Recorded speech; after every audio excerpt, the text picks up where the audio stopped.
يابا طبعا السلام عليكم ورحمة الله وبركاته. طبعا خذيت لقب كبير الحلة من السوري، والنوب طلالي مجاهد كبير الحلة، وهذا هم خضوع مجاهد كبير الحلة لعيون الغربية ولعيون التركمان على يد القائد الكبير أمور التركماني الكبير الموصل أبو النسخة الأصلية.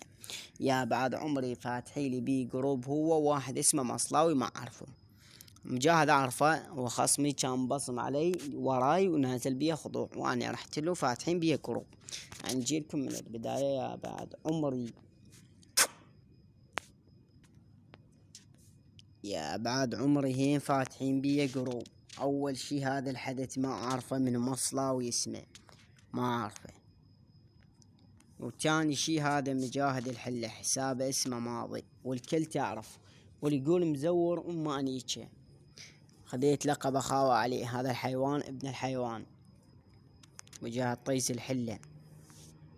بعد عمري نجيلكم، قلت له هين بصم وراي جيتك ابن الحدث. 1 2 3 4 5 6 7 8 9 10 11 12 13 14 15 مايك على طيز امها الحدث.